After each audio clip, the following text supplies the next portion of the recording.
আসসালামু আলাইকুম, কেমন আছেন? আশা করি সকলে ভালো আছেন। আজকে আমি রান্নাবো রাজহাঁসের মাংস। তার জন্যে সব উপকরণগুলো রেডি করে নিলাম। মাংসটা কেটে ধুয়ে পানি ঝরায় নিলাম। এদিকে নারকেলটা কুড়ে নারকেলের থেকে দুধ আলাদা করে নিলাম। এই সব উপকরণ সব এক জায়গায় করে নিলাম। তারপরে একটি কড়াইয়ে তেল দিলাম। তারপরে তার ভিতরে পেঁয়াজ দিয়ে দিলাম।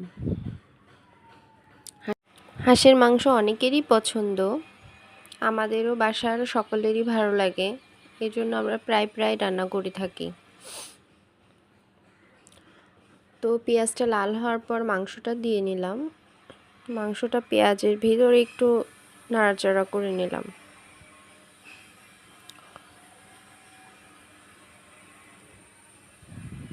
তার ভিতরে 1 চামচ লবণ, হাফ চামচ হলুদের গুঁড়া দিয়ে আবারও নাড়াচাড়া করে নেব ভালোভাবে।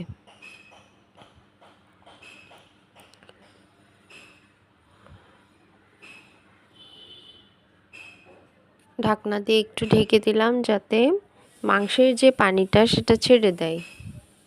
এই যে দেখেন, মাংসের ভিতরের থেকে পানি বেরোয় আসছে। তারপরে আমরা মশলাগুলো বেটে নিয়েছিলাম সেটাই দিয়ে দিব।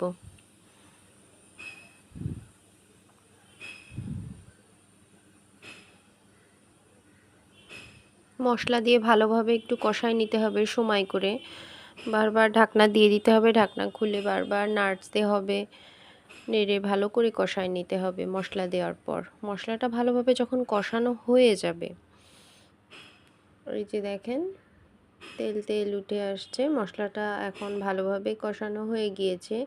এই মুহূর্তে এই যে দেখতে পাচ্ছেন,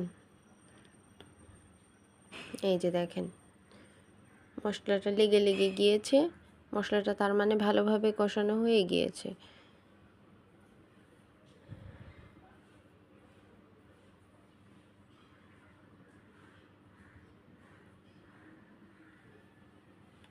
এই মুহূর্তেই আমরা নারকেলের দুধটা দিয়ে দেব।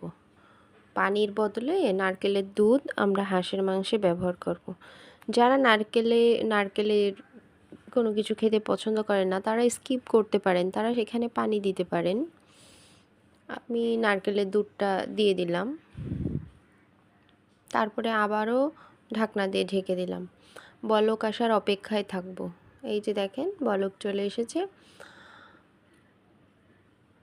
এখন আমরা রেডি